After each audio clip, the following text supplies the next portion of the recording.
Bom dia, graça e paz. Que dia maravilhoso que o Senhor preparou, né, irmãos? Presença bendita de Deus aqui nesse lugar. Nós já sentimos, já percebemos a ambiência, desde o louvor, desde o pré-louvor, das orações. O Senhor já falou com você hoje, nessa manhã? Demais, né? E eu creio que Ele vai continuar falando. A gente foi desafiado aqui pelo pastor a fazer uma série nesse mês de dezembro, de retrospectiva do ano. Trazer algumas verdades que o Senhor liberou para os nossos corações ao longo desse ano. Irmãos, eu vou falar uma coisa, como Deus falou com a gente esse ano, de uma forma sobrenatural. Nós fomos sustentados esse ano pela palavra. Eu creio que você e a sua casa, mais uma vez, estão de pé nesse ano pelas palavras, pela palavra de Deus. Cada palavra profética que foi um bálsamo para a nossa vida e alimento para o nosso coração, e que nos fez continuar. E quando nós estamos expostos à palavra de Deus, a essa verdade, é maravilhoso. Imagina uma pessoa que decide, e a gente falou muito esse ano sobre isso, e eu creio que alguns de nós tomamos essa decisão. Quem começou a fazer aqui esse ano algum tipo de exercício físico, alguma atividade física? Levanta a mão bem alto. Uma caminhada, quem começou a se preocupar? Ou você começou a mudar a sua alimentação, passou no médico, colocou em dia alguns exames, começou a cuidar da sua saúde. Não foi uma orientação de Deus para a nossa vida, orientação prática? E agora a pessoa que vai para a academia, olha que interessante, a pessoa que vai para a academia, o tempo passa, o tempo, se ela vai diligentemente, o tempo favorece ou prejudica ela? Se ela está querendo perder uns quilinhos e vai para a academia, o tempo passa e ela perde esses quilinhos, né? Se quer melhorar o condicionamento físico, se quer ganhar força, melhorar de algumas dores musculares, o tempo passa e não melhora? Amém. Se a pessoa está fazendo um tratamento na sua saúde, e está fazendo o tratamento certinho, para alguma cura, alguma situação, à medida que o tempo passa, essa pessoa melhora ou piora? Melhora, o tratamento ajuda, não é? Se a pessoa decidiu economizar um dinheirinho, fazer um esforço e economizar, porque esse ano a gente também falou muito disso a respeito da diligência na nossa vida financeira. O tempo passa, a situação vai melhorar ou vai piorar? A gente consegue entender então, irmãos, que o tempo ele favorece a sorte daquele que é diligente? Quem faz a coisa certa, o passar do tempo só abençoa, só favorece? Significa que quando nós estamos na posição certa, no lugar certo, e fazendo a coisa certa, quando o tempo passa, não é um desperdício de tempo, é uma bênção na nossa vida. Esse ano, para quem se esforçou para ser diligente em algumas áreas, foi uma bênção. Para quem semeou, ainda que tenha semeado em lágrimas, foi uma bênção. Ainda que você não tenha colhido nada esse ano, e você talvez está semeando algo hoje que você vai colher daqui 10 anos. O que eu semeei esse ano eu não quero colher agora, eu quero colher daqui 5, 10 anos. E talvez vai ser lá que você vai colher, mas as sementes estão sendo plantadas e cuidadas, e a Bíblia diz que nós não plantaremos para que outros colham, nós vamos colher o resultado daquilo que nós estamos semeando. Uma das frases que nós muito falamos esse ano foi Salmo 126.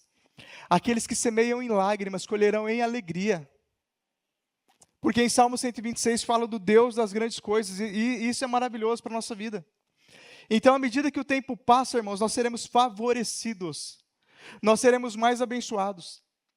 Se a gente está debaixo da promessa, debaixo dos princípios, debaixo da palavra, o tempo vai passar, você vai ser mais fortalecido, você vai ser mais saudável, você vai ser mais abençoado, você vai ser mais cheio da presença de Deus, você vai ser mais uma fonte de vida e um canal de bênção por onde você passar. É isto que Deus tem para você. Você não vai ser uma fonte de maldição, uma fonte de problema, uma fonte de tristeza, uma fonte de pesar. A minha esposa, Vanessa, ela definiu que a palavra rema para a vida dela do ano que vem vai ser aqueles Salmos 90 e alguma coisa, Vanessa? Que diz, ensina-me a contar os meus dias de forma que eu encontre que eu tenho um coração sábio. Você vai contar os teus dias e você vai passar, o tempo vai passar. E você vai falar, Senhor, o Senhor me deu um coração sábio. Eu tenho sido uma fonte de bênção para minha família, para minha casa, na minha igreja. Eu tenho sido uma fonte de prazer. As pessoas estão comigo, estão felizes, não estão tristes. Amém? E o Senhor tem falado tudo isso ao nosso coração, mas o Senhor, da retrospectiva que nós estamos fazendo desse ano, de tudo que o Pai colocou no nosso coração, o Senhor me colocou aqui 5 temas que a gente tratou esse ano. E quando eu juntei tudo aqui, deu quase 40 páginas. Então nós vamos fazer o seguinte, vamos falar um pouco agora de manhã, e aí a gente continua à noite, pode ser? E aí vocês voltam à noite e a gente continua de onde a gente parou, amém? Então agora de manhã, eu queria compartilhar 2 temas. O primeiro a respeito do que nós falamos no Seminário da Família. Quem lembra do Seminário da Família que foi em junho? Nós ministramos aqui dia 18 de junho, que esteve aqui o pastor Ademar também, a pastora Aurora, a Neide também ministrou. E depois vamos falar a respeito dos demais temas, a gente continua. Então agora de manhã a gente fala de 2, à noite a gente fala de mais 2. Se você lembrar do Seminário da Família, você vai lembrar que 2 palavras foram chaves durante o seminário. A primeira foi o amor e a segunda foi coerência. Esse ano Deus nos liberou sobre nós a revelação de muitas palavras novas. Então o primeiro foi o amor e a segunda foi coerência. Todo o seminário, as 3 ministrações, e não foi combinado e não tinha um tema definido. Mas os 3 falaram de amor e os 3 falaram a respeito da coerência, que é ser o exemplo. Amém? Viver aquilo que a gente fala. E se você reparar no culto de hoje, o quanto Deus falou com a gente a respeito de amor. O amor de Deus que é liberado aos nossos corações pelo Espírito Santo. O amor eros e o amor filéus é um amor natural. É um amor que até os animais sentem. A leoa, ela protege os leõezinhos. O lobo defende a sua alcateia. Existe um amor natural que até os animais sentem. Nós sentimos amor pelos nossos irmãos, pelos nossos amigos, pela pessoa que está próxima, pela esposa, pelo marido. Mas de vez em quando a gente vê em um noticiário que o marido tentou matar a esposa tentou matar o marido. E por que isso acontece? Não existia amor, existia amor. Existia o amor eros. Existia um contrato. Um amor baseado no interesse. Enquanto você faz o que eu quero, eu também faço o que eu quero. Enquanto você me ajuda, eu te ajudo. Isso é o amor eros. O amor filéus, eu fui criado, nós somos na minha casa em 13 irmãos. A gente dormia 5 na mesma cama. Não tem como não amar esses cidadãos. Dividia tudo, tinha tudo em comum, tinha tudo junto. Os mais velhos ensinavam os mais novos. Não sei se foi assim na sua casa. Só os mais velhos ganhavam roupa nova, né? Porque os mais novos iam usando quando ia se perdendo. E era uma bênção. Esse é o amor fraternal. A gente aprendeu a se defender, se proteger, se ajudar. Um está pelo outro, mas até os animais sentem esse amor.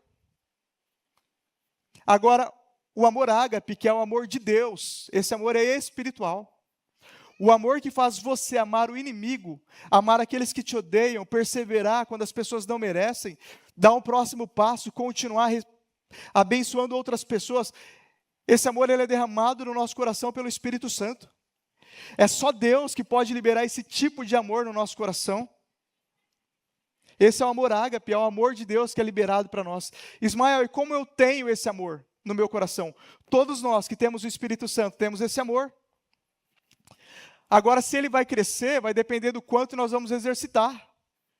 Se a gente exercitar esse amor, ele vai crescer. Se a gente der vazão, ele vai se expandir, como foi colocado aqui. Tem pessoas que dão tanta vazão para esse amor que não conseguem nem se policiar e abrem mão de um conforto, de uma praticidade própria para abençoar alguém, porque não consegue ver. De tanto que foi tomado por esse amor, que a gente também conhece como compaixão. E estender a mão para o pobre, para o necessitado, é o único amor que faz a gente continuar insistindo naqueles que não querem. Outro dia eu fiquei muito triste, porque eu convido as pessoas para ir para a igreja.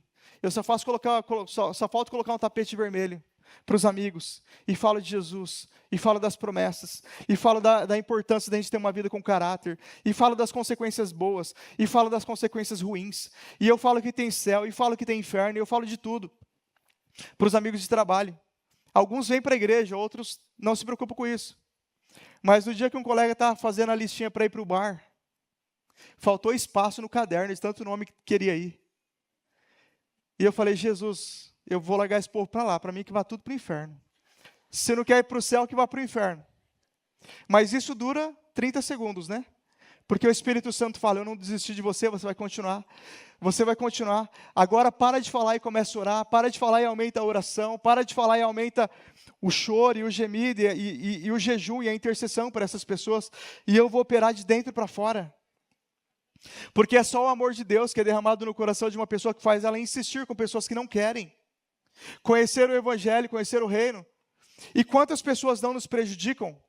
Esse ano por um período eu fui tomado por uma justiça própria, porque eu merecia, porque eu fiz, porque era isso, porque aquilo. E nós, na nossa natureza, nós somos inclinados, como nós somos ofendidos, a não ajudar, a não abençoar, a não liberar perdão. Nós somos inclinados a tudo isso. Mas esse mesmo amor, ele toca nos nossos corações e ele fala, continua ajudando, continua abençoando, libera perdão, continua fazendo, continua trabalhando sobre essa realidade. Porque é o amor de Deus que é derramado no nosso coração. E olha o que a Bíblia diz, que eu estou falando muito. Colossenses 3,14. E sobre tudo isso, revestivos de amor, que é o vínculo da perfeição. O amor é o elo que liga perfeitamente todas as coisas boas. E é um atributo do caráter de Deus que expressa exatamente quem Ele é. Nós cristãos, nós não podemos ser conhecidos, e a nossa maior bênção não vai estar relacionado com o nosso patrimônio, com a nossa carreira, com o quanto de dinheiro nós temos, não é isso que nós temos que exercitar. Isso é uma porção natural da nossa vida, que tem o seu lugar. Nós temos que ser conhecidos pelo amor de Deus que nós carregamos, por perseverar sobre realidades onde muitas pessoas já pararam. Ontem eu estava com a minha esposa, fomos em algum lugar, e nós fomos em São Paulo, e a gente passou pelo Parque Dom Pedro, onde a gente evangelizou por mais de 10 anos, os moradores de rua, no Parque Dom Pedro, no Vale do Anhangabaú, na Praça da Sé. E ela falava, Ismael, quantas pessoas estavam aqui, e a gente queria tirar as pessoas dessa realidade, e as pessoas falavam, eu não quero sair, eu quero continuar aqui. Você tem família, eu tenho família, volta para sua casa, não quero. Você quer ir para uma instituição? Não quero. Você quer ir para uma casa de recuperação? Não quero. Porque eu quero continuar, a minha família me poda, a minha família me critica, a minha família me pune, eu quero continuar tendo essa liberdade que eu tenho na rua. A Netflix, irmãos, faz poucos filmes bons, mas tem um que eu recomendo e eu não costumo recomendar, chamado Harriet. É a história de Harriet Tubman. É uma abolicionista americana. Eu conheço a história dela há algum tempo. Ela era cristã e ela orava, e o Senhor dava clareza para ela. Ela libertava os escravos do sul dos Estados Unidos e levava para o norte, onde já tinha liberdade. E o Senhor dava estratégia para ela, onde estavam os capitões do mato, aonde tinha emboscada, aonde o pessoal estava perseguindo. E o Senhor falava com ela, Harriet, tá? E ela tem uma frase que dizem que é dela, mas eu acho muito pertinente, que diz o seguinte, eu libertei 1000 escravos e teria libertado outros 1000 se eles soubessem que eram escravos. A nossa maior dificuldade é tentar libertar pessoas que estão debaixo de uma consciência que elas não sabem que elas são escravizadas pelo pecado.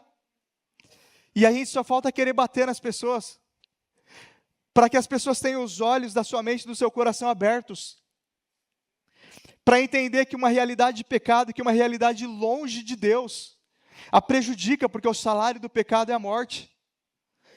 E as pessoas, enquanto não entenderem, enquanto não terem os seus olhos abertos para entender a situação de calamidade que muitas vivem, só o que pode mudar essa realidade são as orações. Então uma pessoa que é tomada pelo amor de Deus, ela estará orando e chorando e jejuando por pessoas que ela nunca viu na vida.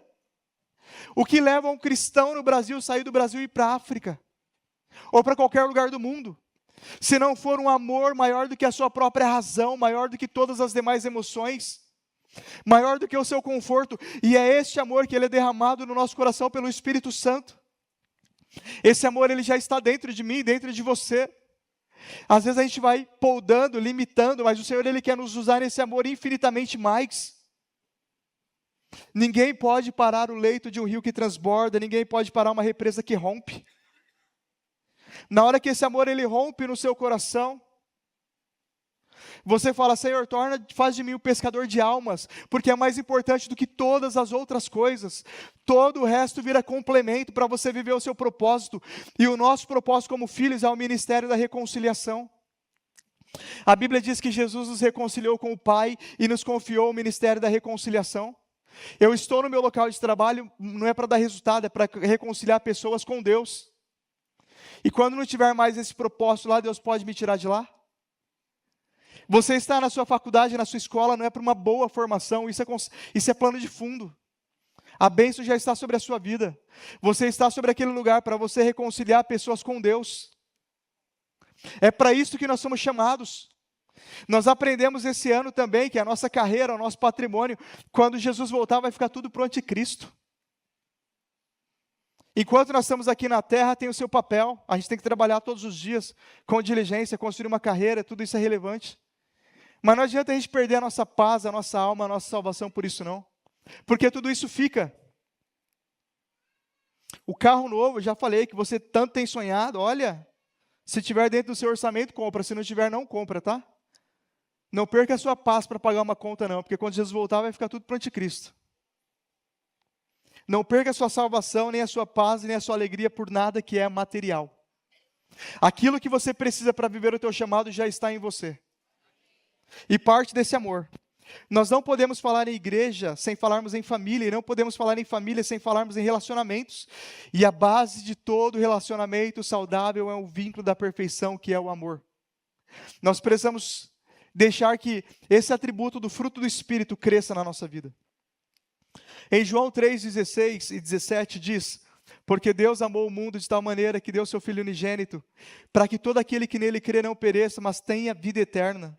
Porque Deus enviou o seu Filho ao mundo, não para que condenasse o mundo, mas para que o mundo fosse salvo por ele. A gente entende com esse versículo que o plano de salvação foi a resposta do amor de Deus para a humanidade. Jesus foi uma resposta de amor. Jesus foi um gesto de amor. Se o amor é o que o amor faz, Deus enviou o seu Filho para morrer por mim e por você, para que nós encontrássemos aquilo que hoje nós queremos que as pessoas encontrem. O amor de Deus por nós o levou a um gesto prático de entrega do seu Filho. O amor de Deus por nós, ele não veio para nos condenar, mas para nos salvar. Jesus, ele vai julgar a toda a terra e a cada um, somente quando ele voltar. Somente quando a igreja for arrebatada, somente quando tudo se acabar. Até lá não existe condenação sobre a nossa vida, tá? A Bíblia diz, portanto, agora nenhuma condenação há para quem está em Cristo Jesus. Se nós estamos em Cristo Jesus, não existe nenhuma condenação. Deus não enviou Jesus para te condenar, Ele enviou Jesus para te salvar. Salvação. Salvação. Jesus não veio para condenação, Ele veio para salvação. Na segunda vinda de Jesus, aí vai ter um julgamento. Aí a gente tem que se preparar. Mas a primeira vida a qual nós estamos inseridos é salvação. O amor de Deus por nós nos reconciliou consigo através de Cristo Jesus. A Bíblia diz que pela morte nós somos reconciliados com Deus. Hoje nós estamos escondidos em Deus através de Cristo Jesus. Você está escondido em Deus, por esse amor que te alcançou. O amor de Deus por nós nos dá vida eterna. E agora nós somos a expressão desse amor na vida de todas as pessoas na terra. João 13:34, a Bíblia diz, um novo mandamento vos dou, que vos ameis uns aos outros como eu vos amei a vós, que também vós uns aos outros vos ameis. Agora existe um mandamento de Deus sobre as nossas vidas. Assim como esse amor nos encontrou, nós temos que ser a expressão prática desse amor. Por onde a gente passar. Eu quero ir direto aqui para as expressões práticas desse amor que está em 1 Coríntios capítulo 13. E essa verdade de 1 Coríntios capítulo 13 é só o amor de Deus que pode fazer isso nas nossas vidas. A partir do versículo 1. Ainda que eu falasse a língua dos homens e dos anjos, se não tivesse amor, eu serei como um sino que ressoa ou como um prato que retine. Ainda que eu tenha o dom de profecia, saiba todos os mistérios e todo o conhecimento, e tenha uma fé capaz de mover montanhas, se não tiver amor, eu nada serei. Dá uma segurada aqui. Dons não impressionam a Deus. O amor, sim. A Bíblia diz que naquele dia, algumas pessoas vão chegar em Jesus e vai falar, Senhor, em teu nome eu profetizei, em teu nome eu curei enfermos, em teu nome eu expulsei demônios, e Jesus vai falar, apartai-vos de mim, porque eu nunca vos conheci. Deus, ele não se impressiona com aquilo que ele nos dá. O que Deus quer de cada um de nós é o que nós vamos fazer com aquilo que ele nos dá. Naquele dia não adianta você chegar, pegar o seu diploma e falar, Senhor, olha a minha formação. Senhor, olha o meu currículo. Senhor, olha o tanto que eu conquistei. Porque Deus vai falar, tudo isso foi a minha bênção na tua vida. Tudo isso eu liberei sobre você. Mas o que você fez com tudo isso que eu liberei sobre você? E isso não é para carregar nenhum peso. É para a gente ter o discernimento e a maturidade. Que Deus não se impressiona com algumas coisas, mas o amor. A Bíblia diz que um coração contrito, um coração quebrantado, esse o atrai. Às vezes a gente busca muitas coisas que não tem problema, mas nós não podemos abrir mão da base que está ao nosso alcance, que é amar o nosso próximo. Muitos de nós não vamos chegar em alguns lugares, mas amar o nosso próximo, todos nós podemos. As bênçãos que o amor libera, todos nós podemos. Não importa o seu currículo, o seu sobrenome ou quanto dinheiro você tem na conta. Amar de uma forma prática a pessoa que está do seu lado, você pode. Eu não acredito que a Vera, que lidera o projeto Amor é o que o Amor faz, eu não acredito que ela é uma pessoa milionária, que tenha todos os recursos que precisa. Mas foi impactada por um nível de amor que se incomodou. Amar o próximo é a melhor forma de servir e também não podemos servir com os nossos dons por nenhuma outra motivação que não seja o amor. Todas as outras motivações que não seja o amor, elas são motivações que não vão para a eternidade. Porque tudo parte do amor. Não adianta você cantar se não for por amor. Não adianta você profetizar se não for por amor. Não adianta evangelizar se não for por amor. Não adianta servir se não for por amor. Amor ao Senhor e amor às pessoas. Querer o bem às pessoas. Vontade de ver as pessoas crescendo. Praticar a justiça de Deus. E a justiça de Deus nada mais é do que você querer que as pessoas tenham a mesma oportunidade que você teve.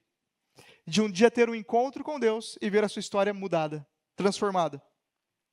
No versículo 3, ainda que eu dê aos pobres tudo que eu possuo, e entregue o meu corpo para ser queimado, se não tiver amor, nada disso se valerá. Deus não se impressiona quando nós fazemos as coisas para provar algo para alguém. Ele conhece as motivações do nosso coração.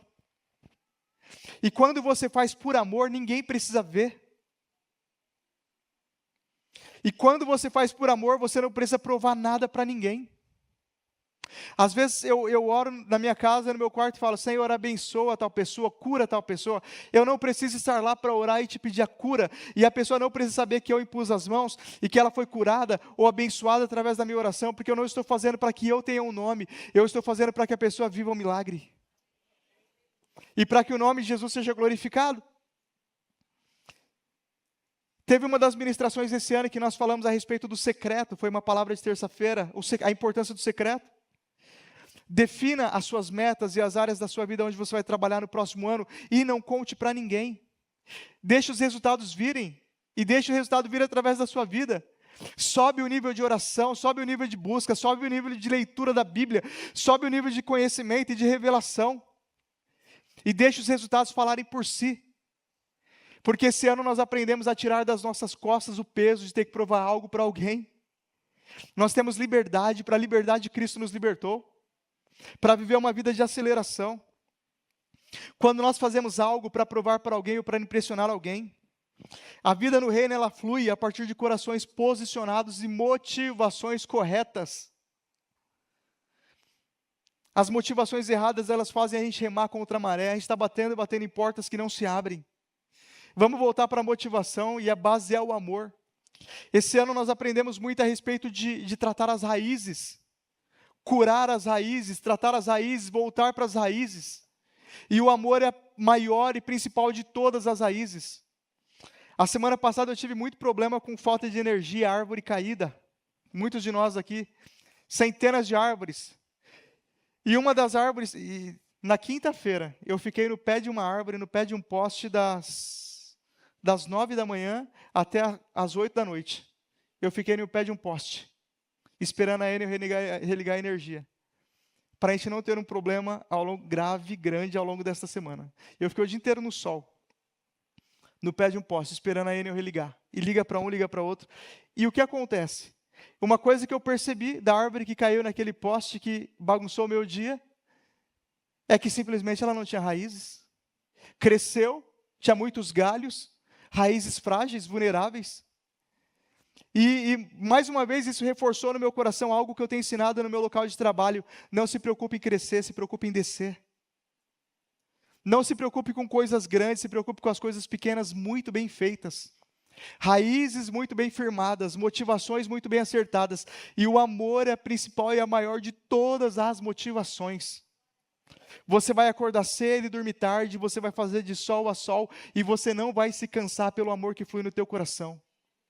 Jacó fala isso a respeito de Raquel. Ele trabalhou 14 anos por ela e para ele foi como poucos dias pelo tanto que ele a amava. Quando existe o amor fluindo no teu coração, não existe limites. O amor é a maior das forças, a maior das motivações.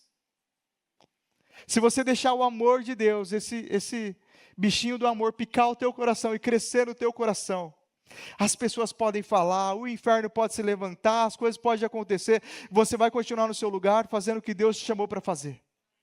E você não vai se importar com nada. E eu creio que foi assim que você passou o seu ano de 2025, porque você está aqui de pé. Amém? Esse ano foi abençoado, e sabe por que você está aqui hoje? Porque Jesus estava no seu barco. Agora eu pergunto, 2025, Jesus vai continuar no seu barco? Amém? Então não precisa temer nenhuma tempestade, está tudo certo. O seu 2026 ele já preparou. Versículo 14, aliás 4, o amor é paciente, é bondoso, não inveja, não se vangloria, não se orgulha. A partir do amor, os demais atributos do fruto do Espírito são manifestos. Irmão, se existe amor, vem paciência, vem bondade, vem longanimidade, vem mansidão, vem temperança, vem perseverança, vem fé, vem alegria. Tudo parte do amor. Alimente o amor e todos os frutos vêm junto. Deixa o amor de Deus fluir livremente no teu coração. Versículo 5, não maltrata, não procura seus interesses, não se ira facilmente, não guarda rancor. Se existe alguma raiz de rancor, de maus tratos, de interesse próprio, de ira fácil, o mundo nunca foi tão carente dos subprodutos do amor. As guerras, as divisões, os maus tratos, as iras, os rancores, são gerados onde há ausência de amor. Todo lugar onde você vê uma guerra é porque ali falta amor. As pessoas não tiveram um encontro com o amor verdadeiro. Onde o amor é aperfeiçoado, não há espaço para o rancor. Então aperfeiçoe o amor de Deus que está no teu coração. Versículo 6, o amor não se alegra com a injustiça, mas se alegra com a verdade. Quem ama, declara guerra contra a injustiça. Quem tem o amor de Deus no seu coração, odeia a injustiça. Pode ser o seu time inimigo de futebol, mas você vai querer ver justiça. Pode ser uma pessoa que você não gosta, mas você odeia a injustiça. Quem tem o amor de Deus derramado no teu coração não folga com a injustiça, não aceita, não tolera. E nós aprendemos também esse ano que todas as vezes que nós toleramos um pecado e convivemos pacificamente com o pecado, pode ter certeza que em um momento nós vamos colher o fruto dessa situação de pecado. Por isso nós como cristãos somos posicionados e por isso o pastor tem nos dado a direção para o ano que vem, a palavra coragem. Para ter um coração posicionado. Eli conviveu pacificamente com o pecado dos seus filhos, teve a sua casa destruída. O rei Ezequias conviveu pacificamente com o pecado dentro da sua casa. O seu filho Manassés foi o pior rei da história de Israel. Talvez foi o rei que matou o profeta Isaías. Todas as vezes que nós convivemos pacificamente com o pecado, nós vamos ver uma situação de calamidade, nós vamos ver com os nossos olhos, porque nós não denunciamos. O amor não folga com a injustiça. O amor não folga com o pecado. O amor não folga com coisas erradas. Quem ama não é facilmente enganado por toda corrente de pensamento. Quem ama desenvolve senso crítico e senso de justiça. Quem ama não se permite ser indiferente. No versículo 7, tudo sofre, tudo crê, tudo espera e tudo suporta. O amor é uma fonte de força. Quem se move pelo amor está capacitado e fortalecido a esperar o tempo certo de todas as coisas e desenvolve a longanimidade para ir aonde muitos não conseguem ir. A Bíblia diz em Isaías 40, um versículo que eu amo e que para mim foi uma palavra rema para o meu coração. Ele dá força ao cansado e ele restaura a força a quem não tem nenhum vigor. Os moços se cansarão e cairão, os jovens certamente se fadigarão, mas o que espera no Senhor renovarão as suas forças, e subirão com asas como águias, andarão e não se cansarão, e correrão e não se fadigarão. Esse ano nós experimentamos essa verdade da parte de Deus. Nós corremos e não cansamos, nós andamos e não nos fadigamos. E nós estamos prontos para um 2026 ainda mais acelerado. Porque eu creio que nós estamos tomados pelo amor de Deus no nosso coração. Quem esperava que esse ano foi um ano acelerado, vai ver o ano que vem. Esse ano foi um ano de base, de fundamento. E eu creio que o ano que vem vai ser um ano de um crescimento exponencial. Para todas as áreas onde nós semeamos esse ano, o ano que vem vai ser um ano de crescimento exponencial. Porque é isso que a Bíblia diz, e é isso que o amor faz nos nossos corações. Ele tudo sofre, tudo espera, tudo suporta, Ele dá forças. E você vai orar quando muitos pararam, e você vai buscar quando muitos pararam. Irmãos, quantos de nós não vimos milagres? Foram em torno de 100 pessoas que se agregaram à nossa comunidade esse ano. Foram dezenas de novos batizados. Quantas famílias não passaram o ano inteiro, alguns anos, os últimos anos, orando e jejuando pelos seus filhos, porque foram tomados de um amor que não se deixaram ser indiferentes. E perseveraram e continuaram. Mas não vai parar, mas não vai desistir? Não, não vamos parar, não vamos desistir. Porque nós estamos tomados por amor. Quantos aqui tiveram um membro da sua família que se rendeu a Jesus, se batizou, se converteu, voltou para Jesus ao longo desse ano? Pode levantar as mãos? Olha quantos testemunhos no nosso meio. Jovens, acho que foram 20, 30, 40 jovens que a gente falou aqui no MAG de encerramento. Pessoas e nós vamos continuar insistindo, porque a nossa meta é pelo menos dobrar de tamanho o MAG para o ano que vem. Continuar lançando rede, lançando rede, lançando rede para onde for. E se não pescar de um lado, joga a rede para o outro lado. E nós vamos continuar lançando rede no nome de Jesus, porque nós queremos uma igreja relevante.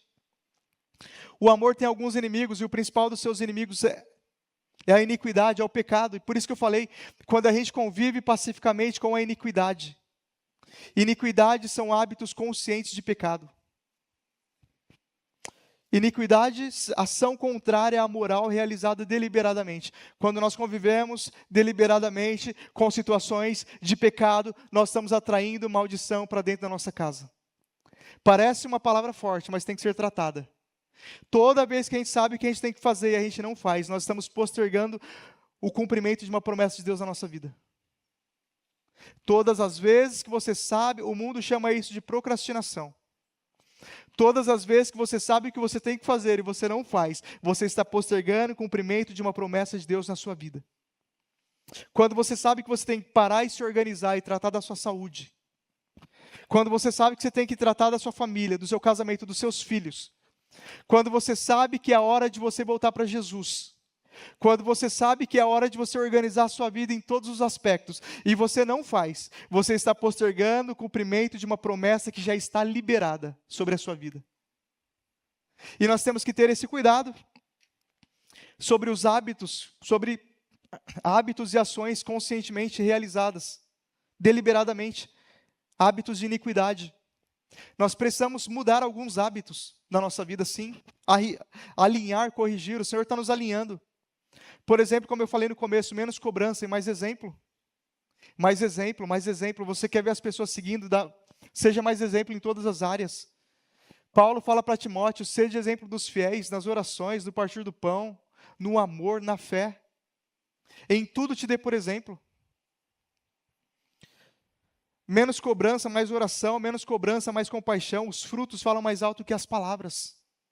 As pessoas vão ver através da sua vida e vão querer aquilo que você quer, que já está em você, porque Deus não é religioso, Deus é amor, e nós precisamos aprender com Ele. Como nós vimos acima, Jesus não foi enviado para condenar o mundo, mas para salvar o mundo. Irmãos, vou falar um absurdo aqui que vai te chocar. Deus não tem religião. Religião é coisa de homens. Não tem problema nenhum religião, tá? Religião, na sua morfologia, vem do latim do verbo religare, que significa religar a Deus. E na sua semântica, no seu significado, é um conjunto de crenças e procedimentos para gerar um determinado resultado. Nós temos uma religião, eu tenho uma religião. Eu sou cristão. Deus, ele não tem religião, Jesus era judeu. Mas Deus, ele é amor. A manifestação e a expressão da vida de Deus é o amor. Jesus se manifestou para que nós vivêssemos o amor de Deus. O amor é a resposta dos principais problemas da humanidade. A maioria, 90% dos problemas, ou 99% dos problemas que nós vemos hoje na humanidade, o amor é a resposta. Se houvesse amor nas famílias que foram citadas aqui no começo, não haveria decadência na vida daquelas crianças. Se houvesse amor intencional, o amor de Deus manifesta aos corações, nós não podemos cobrar o amor de Deus em uma pessoa que não está debaixo de uma nova natureza. E debaixo de uma pessoa que não teve a sua natureza transformada. Mas se essas pessoas tivessem encontro e tivessem amor, não haveria esta decadência. Quando famílias conhecem o amor, as nações são curadas. Os países são curados onde há amor. O egoísmo não tem lugar em uma família que fecha as portas para a iniquidade e abre o coração para o amor. Então, por isso, a direção nesta manhã não se limite para receber e para viver o amor de Deus. Se você pode fazer o bem e abençoar e manifestar compaixão, faça. A todos nós, o Senhor liberou ferramentas para a gente manifestar o seu amor. O seu carro é uma ferramenta para manifestar o amor de Deus. A sua boca, através dos convites, é uma ferramenta para manifestar o amor de Deus. O seu celular, quando você envia o link do culto, é uma ferramenta para manifestar o amor de Deus. Se você pode mandar um versículo para uma pessoa que precisa, é uma ferramenta para manifestar o amor de Deus. Nós somos cheios de ferramentas para manifestar o amor de Deus. Muitas situações serão transformadas pelo simples fato do reconhecimento da presença do amor.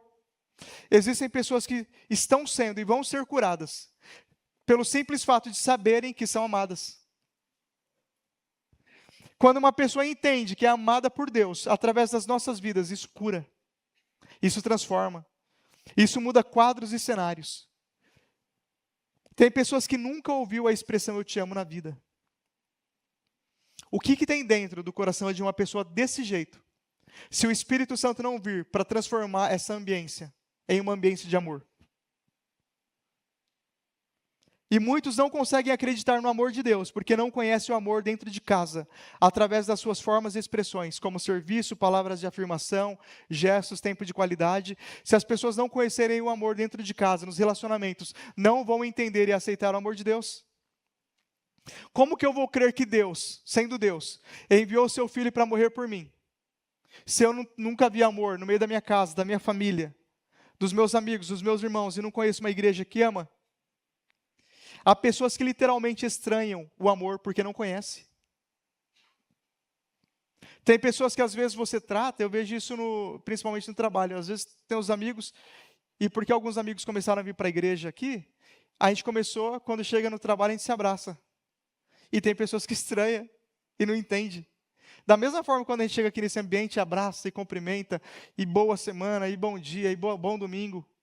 Tem pessoas que estranham o amor, porque não conhecem essa realidade. E quando você fala para uma pessoa, eu estou aqui para te servir, a pessoa fala, que papo é esse de maluco? Está aqui para me servir? Porque as pessoas, o mundo estranha o amor de Deus. E quando a gente leva essas realidades, isso quebra sofismas nos corações de pessoas, desarma. Quando as pessoas veem em você um gesto sincero para abençoá-las, sem nenhum interesse em troca, sem você querer absolutamente nada em troca, apenas que aquelas pessoas conheçam o amor de Cristo, isso destrói fortalezas no coração de pessoas. E eu creio que a nossa família, a nossa casa vai experimentar o amor de Deus através das nossas vidas. Você pode, a partir de hoje, manifestar esse amor. Amém? O próximo tema que nós falamos muito esse ano, vencendo nos dias difíceis, que eu só vou começar aqui, mas trazer algo bom para o nosso coração, e que o amor também nos ajuda. O amor é a principal força que nos ajuda a vencer os dias difíceis. João 16:33, a Bíblia diz, tenho-vos dito para que em mim tenhais paz. No mundo tereis aflição, mas tende bom ânimo, porque eu venci o mundo. Se você pegar a lista dos heróis da fé, de Hebreus capítulo 11, você vai ver a realidade de todos aqueles cristãos. E você vai falar, meu Deus, eu pensava que a minha vida era difícil. Eu pensava que o meu problema de relacionamento, as minhas contas que eu tenho para pagar nos dia 20, eu pensava que isso era difícil. Mas quando eu olho os heróis da fé, enfrentaram leões, enfrentaram o fio da espada, da fraqueza tiraram forças, poram em fuga exércitos inimigos, enfrentaram fogo, enfrentaram várias situações fisicamente falando, e perseveraram. Que resiliência, que amor e que graça foi essa?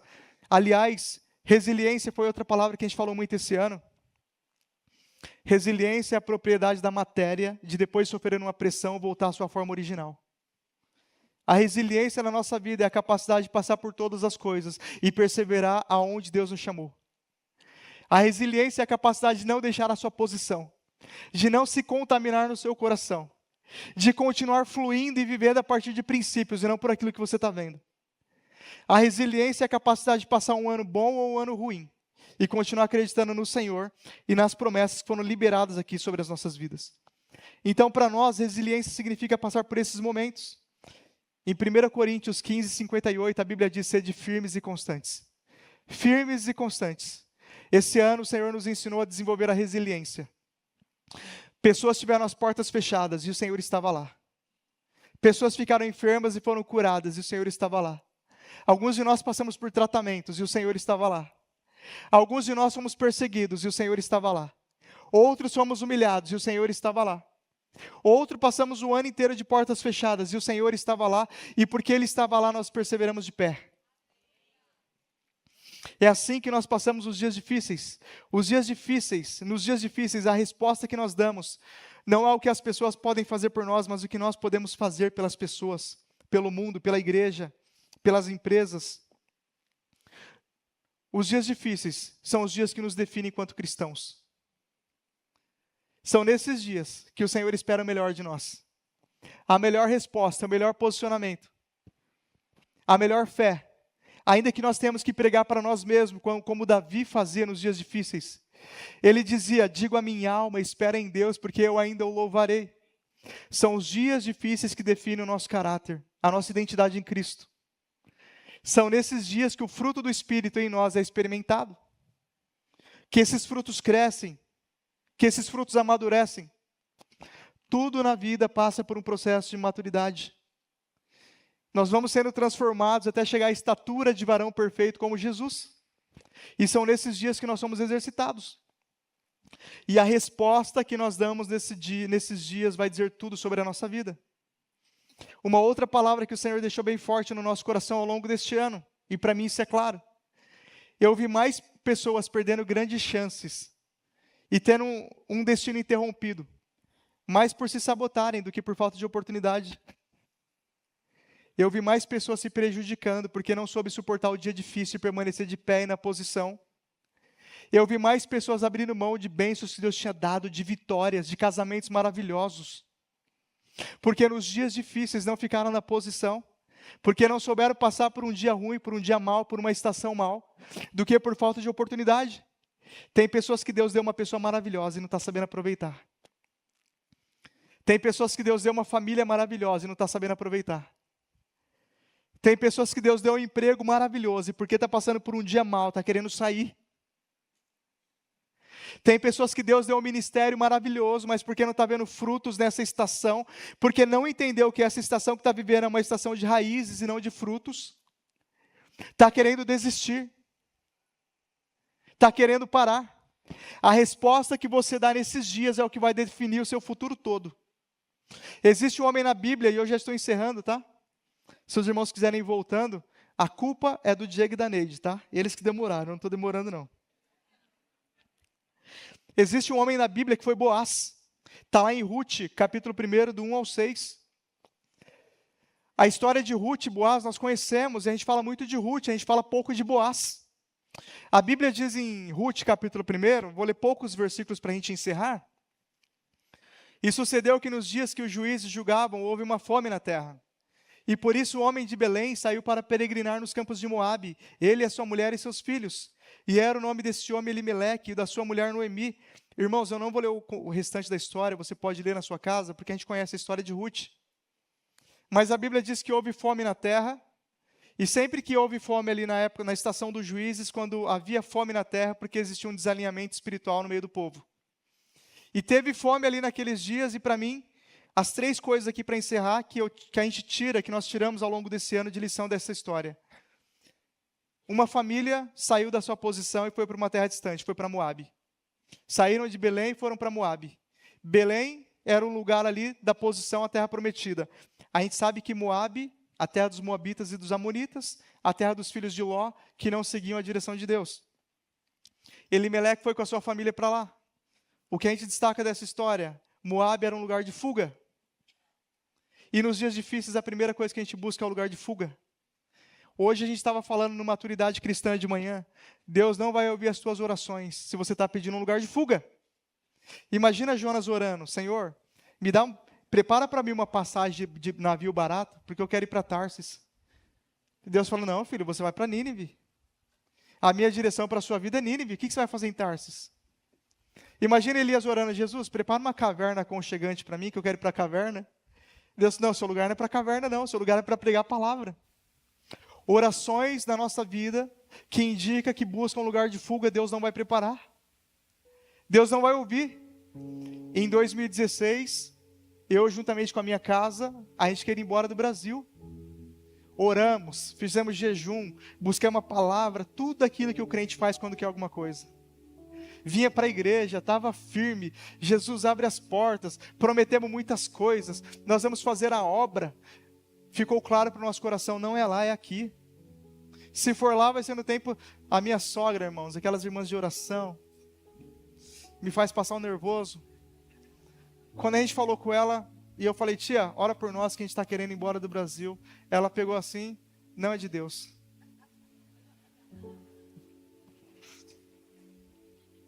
Eu falei: não, mas a gente quer, ora por nós, a gente quer ir embora do Brasil, existe um plano, existe uma situação, Deus vai preparar coisas boas. Ela falou: não é de Deus, não é tempo. A gente continua orando, e aonde nós estamos? Para mim era uma fuga, irmãos. A gente estava, você vai lembrar que 2016, o momento do Brasil muito ruim, né? Impeachment da Dilma, e logo na sequência a economia muito ruim. No trabalho sem grandes possibilidades, sem grandes alternativas, o país não ia para frente, Eu falei: Jesus, eu quero ir embora disso aqui. E é exatamente a história de Elimeleque e Boaz, porque a fome foi para todo mundo. Elimeleque pegou a sua casa e quis fugir. Boaz, eu não sei o que aconteceu, eu não sei se Deus fechou as portas, eu não sei se ele não tinha uma alternativa, ele precisou ficar. Tem pessoas que nos dias difíceis querem fugir da sua casa, do seu casamento, da sua família, da sua igreja, de qualquer lugar. Existem pessoas que, assim como comigo aconteceu, Deus fechou as portas para que eu permanecesse. Existem portas que Deus está fechando na tua vida porque são portas de fuga. E o Senhor quer romper portas de um novo começo. Boaz passou pelo tempo da fome, juntamente com a sua família, com a sua casa, passou por todo aquele período, e depois, quando tudo passou, Deus fez ele prosperar. Elimeleque morreu, Malom morreu, Quilion morreu, mas Boaz foi uma resposta de Deus. Então, o lugar de fuga, que às vezes a gente pede para Deus com tanta religiosidade, se Deus está fechando portas na sua vida, agradeça. Porque Ele vai preparar algo ainda melhor. O remédio para os dias difíceis não é ir para um lugar de fuga, mas é encararmos a realidade, buscar em Deus a resposta. Encara a realidade. Ela pode ser difícil. Faz um raio-x, tira um raio-x da sua realidade. Como que está a sua família, como que está a sua casa, como que está o seu coração, como que está a sua saúde, como que está a sua vida financeira.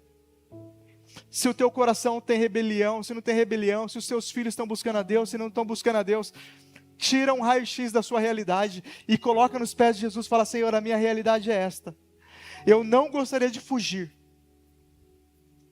Eu não quero buscar outra esposa, outra família, outros filhos. Eu não quero abandonar tudo, eu não quero abandonar minha casa. Eu não quero abandonar minha igreja, o meu ministério. A minha realidade é esta. E vai ser no meio deste lugar. Porque muitas vezes o nosso lugar é exatamente o lugar de onde muitas pessoas estão fugindo. Às vezes o lugar que Deus te levantou, que Deus te colocou, que Deus vai te prosperar, é no lugar onde ninguém está querendo mais. É nessa empresa que está quebrando que o Senhor vai te levantar para levantar ela. É nesse país que está quebrando que o Senhor vai te levantar como uma resposta. É nesse estado que está falido, é nessa obra que está falida, é nesse ministério que é infrutífero. Talvez você não está vendo grandes coisas lá, porque o Senhor vai usar você para estabelecer grandes coisas naquele lugar. A gente ouve por todo lado a expressão: está difícil, mas é exatamente sobre a dificuldade que Deus nos chamou para vencer. É sobre a dificuldade, em todas as áreas da nossa vida. Não fecha portas que Deus não fechou. E tem portas que Deus fecha porque eram portas de fuga. A Bíblia diz que Deus não deu espírito de temor para nós fugirmos. Ele nos deu espírito de ousadia, de coragem, de moderação, para a gente enfrentar e vencer. Depois, a segunda coisa que eu destaco aqui para a gente encerrar é o silêncio do céu. Quando Elimeleque decidiu sair da sua casa e ir para Moabe, Deus não falou nada. Não apareceu um profeta. Não veio uma palavra profética. Não desceu um anjo do céu para falar com ele. Quando José, em teoria, morreu, que na verdade ele foi vendido pelos seus irmãos, daquele tempo que José morreu, até o tempo que a família de Jacó vem para o Egito, que já sabiam que José estava vivo e que ele era governador do Egito, Deus não falou com Jacó. Mas no dia que Jacó pegou as suas coisas, descobriu que José estava vivo e decidiu descer para o Egito, naquele dia que Jacó está descendo para o Egito, aparece um anjo para falar com Jacó. Esse anjo não poderia ter aparecido 17 anos antes para falar que José estava vivo? Jacó chorou todo o período, viveu todo esse luto. E não teve uma palavra na vida dele. Deus estava trabalhando naquela situação de uma forma sobrenatural. Se Deus falasse, Jacó ia tentar dar um jeitinho de sabotar o mover de Deus. Às vezes Deus não compartilha com a gente os seus segredos, para a gente não dar um jeitinho de atrapalhar. Existe a promessa já foi liberada, você vai chegar lá. Deus não vai te falar o processo para você não atrapalhar. Deus não vai te falar o passo a passo, você precisa crer que na hora certa você vai chegar lá. Para você não atrapalhar aquilo que Deus está fazendo no meio da sua casa, da sua família. Porque nós temos essa capacidade de tentar atrapalhar a forma como Deus está se movendo e a forma como Deus está trabalhando. Então o dia do silêncio do céu não é o dia do nosso fracasso, é o prenúncio da nossa vitória. Se você está numa estação que não tem uma palavra profética, que você não sente, que não aparece um anjo, que não aparece um conselho, que parece que ninguém está te vendo, não é o dia do seu fracasso, é o prenúncio de que a sua vitória está muito perto. Quanto maior o silêncio, mais próxima a vitória de Deus sobre a sua vida. Diante do silêncio do céu, nós precisamos continuar no posicionamento que Deus nos determinou. Eu tenho várias referências aqui, mas você pode ver essa mensagem completa depois que ela já está no YouTube daquele dia. Mas nós entendemos que quando o céu não responde é porque é hora de você dar uma resposta para o céu. Nesse dia que você não está ouvindo nada, sentindo nada, percebendo nada, a sua resposta vai fazer toda a diferença. A resposta de perseverança, de falar: Senhor, eu continuo aqui. Senhor, continua contando comigo. Senhor, o meu sim ainda está de pé. O meu eis-me aqui ainda está de pé. Senhor, eu não sei o que está acontecendo, mas eu estou me movendo. Eu não sei o que está acontecendo, mas eu estou dando passos e o céu vai ver essa verdade. Moabe não é o lugar, não é o meu lugar. Às vezes é melhor a gente ficar em Jerusalém, em um lugar de fome, do que a gente ir para Moabe com uma falsa esperança de que lá tem alimento. É melhor a gente ficar na posição que Deus tem nos colocado, do que ouvir o que está todo mundo falando, do que ir para onde está todo mundo indo, do que fazer o que está todo mundo fazendo. Porque como a sua mãe dizia, você não é todo mundo. Deuteronômio, só quero ler essa referência, 8:3. A Bíblia diz: e te humilhou, e te deixou ter fome, e te sustentou com o maná, que tu não conheceste, nem teus pais conheceram, para te dar a entender que o homem não viverá só de pão, mas de tudo que sai da boca do Senhor. Existem cenários de deserto que o Senhor nos leva para desconstruir tudo que pode ser um impedimento na nossa vida. Deus nos leva para o deserto para desconstruir o nosso ego. Deus nos leva para o deserto para desconstruir ídolos no nosso coração. Às vezes a gente tem ídolos no nosso coração, a nossa carreira, o nosso dinheiro, o nosso patrimônio, a nossa inteligência, os nossos relacionamentos, a nossa influência, e às vezes Deus tira tudo para Ele mostrar para nós que a sua graça nos basta. Que tudo isso é um complemento, que o nosso coração não precisa estar em nada disso. A graça e o amor dele basta nas nossas vidas, amém?